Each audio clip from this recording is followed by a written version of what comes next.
नमस्कार जी। एक बार फिर स्वागत है मेरी वास्तविक क्लास में। हमने जो लास्ट हमारी क्लास थी उसमें हमने किचन के बारे में और बाथरूम के बारे में हमने जाना था कि किचन और बाथरूम कौन कौन से डायरेक्शन में अच्छा है। फिर थोड़ा सा हम जो भी सेकंड क्लास है हम उसका रिवाइज कर लेते हैं। जो बाथरूम था, जो हमारा बाथरूम था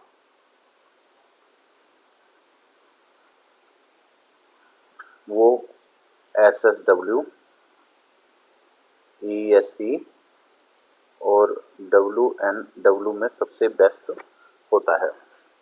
जो हमारी रसोई है वो हमारी साउथ ईस्ट, साउथ ईस्ट ये सबसे बेस्ट प्लेसमेंट है। और इसके बाद हम वेस्ट में भी किचन का कहीं ना कहीं बन जाती है। और एक नॉर्थ वेस्ट, ये होटलों के लिए सबसे अच्छी किचन मानी गई है। जो ईस्ट की किचन है,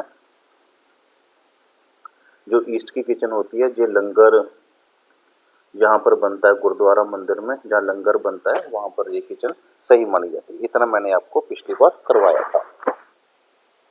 अब इसके आगे हम करेंगे इफेक्ट ऑफ बेडरूम, कि बेडरूम 16 दिशाओं में क्या क्या रिजल्ट देते हैं। देखिए, बेडरूम एक ऐसी जगह है किसी व्यक्ति के लिए, सब व्यक्तियों के लिए, किसी व्यक्ति के लिए, सब व्यक्तियों के लिए, कि वो अपने जीवन का 50% से ज़्यादा जो टाइम है वो बेडरूम में ही व्यतीत करता है। अब बेडरूम में एक ऐसी जगह पर होना चाहिए, बेडरूम में एक ऐसी जगह पर होना चाहिए जहाँ पर उसको पॉजिटिविटी आए, और जब भी वह सुबह उठे तो इस प्रकार से उठे कि वह फुली चार्ज हो। तो अब हम बात करेंगे कि बेडरूम कौन सी डायरेक्शन में अच्छा रहता है। हम बात करते हैं बेडरूम के बारे में। देखिए, जो बेडरूम है ये कौन कौन सी डायरेक्शन सबसे अच्छा है, आपको मैं इस तरीके से बताऊंगा कि आपको सारी बातें याद हो जाएंगी। देखिए, सबसे अच्छा बेडरूम जो है साउथ का होता माना जाता है।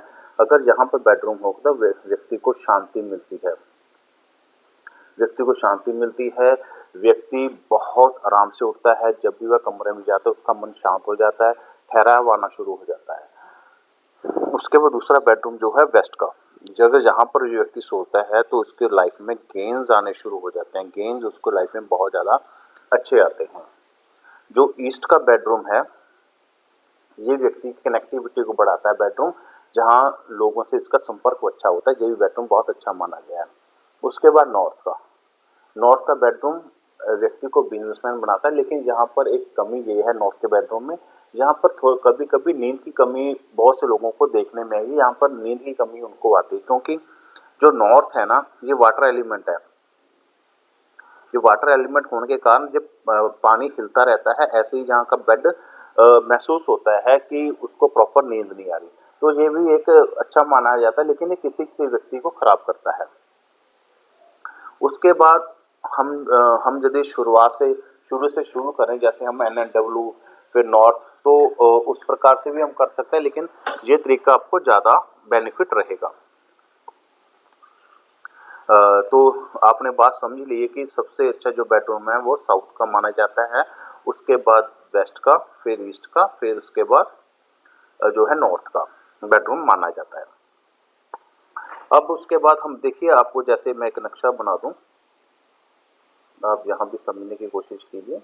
ये सपोज करो हमारा ईस्ट है, ये हमारा वेस्ट है, ये हमारा साउथ है, ये हमारा नॉर्थ है, ये हमारा नॉर्थ ईस्ट है। अगर यहाँ पर बेडरूम बना होगा तो व्यक्ति जो है ज़्यादा धार्मिक हो जाता है, तो यहाँ बेडरूम सही नहीं माना जाता। जहाँ 12-13 साल से छोटे बच्चों का जो बेडरूम है वो सही माना गया है। तो अगर किसी व्यक्ति की उम्र, बच्चे की उम्र 12-13 साल है, तो यहाँ पर बैठकर वो अपना बेडरूम बन सकता है, यहाँ पर बैठकर वो पढ़ाई भी कर सकता है। तो यहाँ पर लड़कियों का बेडरूम नहीं होना चाहिए, शादी में कहीं ना कहीं दिक्कत आती है। अब उसके बाद इस प्लेसमेंट में जो नॉर्थ ईस्ट और ईस्ट के बीच में एक जगह होती है जो होती है ESC, इसमें बेडरूम कभी नहीं होना, सॉरी ENA, मैं गलत कह रहा हूँ, ENA। तो यहाँ पर बेडरूम हो सकता है, फन होगा, यहाँ पर एंजॉयमेंट होगी, टीवी लगा होगा, तो बेडरूम में बैठकर बहुत अच्छी अच्छी फिल्में देखेंगे। अब ईस्ट से लेकर और साउथ ईस्ट के बीच में एक जगह होती है जिसको ESC बोला जाता है, तो यहाँ पर बेडरूम कभी नहीं होना चाहिए। यहाँ पर बेडरूम होगा तो व्यक्ति को एंजाइटी हो सकती है, व्यक्ति बहुत सोचने वाला हो सकता है, व्यक्ति हर बात पर मीन मेक निकालने वाला होगा।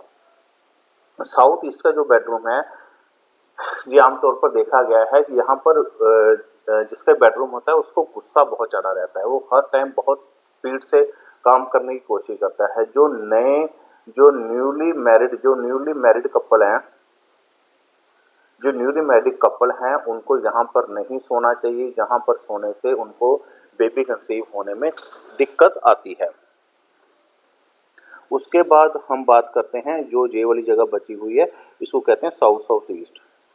देखिए साउथ साउथ ईस्ट में बेडरूम जो है ठीक है, लेकिन आदमी को गुस्सा बहुत ज़्यादा आता है, आदमी गर्मी बहुत ज़्यादा आती है, आदमी हर टाइम कोई ना कोई फन वाली बातें या एक्शन वाली बातें करने पर लगा रहता है।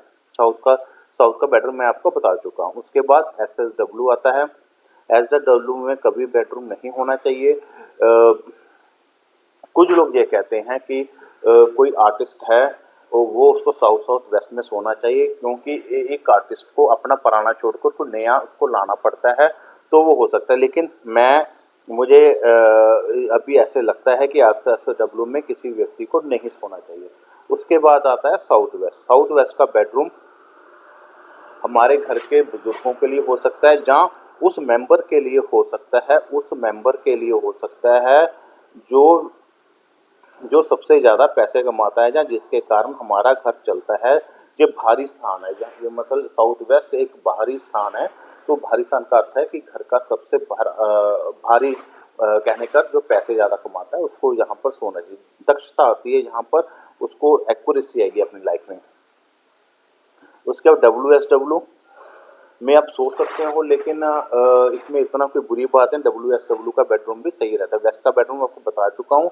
उसके बाद आ गया WNW का। WNW का जो बेडरूम है, यहाँ कभी नहीं सोना चाहिए। अगर व्यक्ति सोएगा तो हमेशा दारू ही पीता रहेगा, दारू के बिना वो कोई बात नहीं करेगा।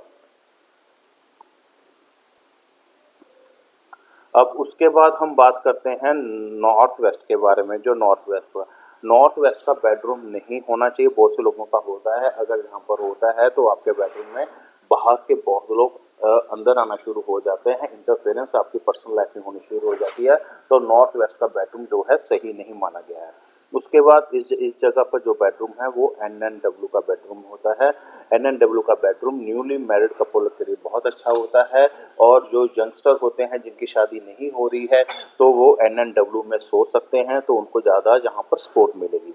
नॉर्थ का मैंने आपको बता दिया है। उसके बाद आ गया हमारा NNE। देखिए NNE का बेडरूम एक एवरेज बेडरूम माना जाता है। यहाँ पर सोने से आदमी अपने हेल्थ के प्रति बहुत जागरूक रहता है, हर समय हेल्थ की ही बातें करता रहता है।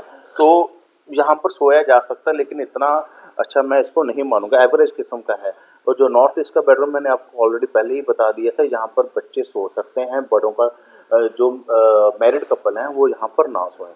तो ये था बेडरूम के लिए कुछ बातें। बेडरूम हमेशा ही अच्छी दिशा में ही होना चाहिए। अगर अच्छी दिशा में नहीं होगा तो बेडरूम में सोने वाले व्यक्ति सही ढंग से उठ नहीं पाएगा। जब भी वो सुबह उठेगा तो बहुत लेजीनेस से कारण उठेगा, वो कहेगा मेरी नींद नहीं खुल पा रही। तो बेडरूम उस जगह पर होना चाहिए जहाँ पर व्यक्ति सुबह उठे तो पूरा चार्ज से उठे। तो ये थी आज की क्लास, यहाँ पर मैंने आज आपको बेडरूम के बारे में बताया।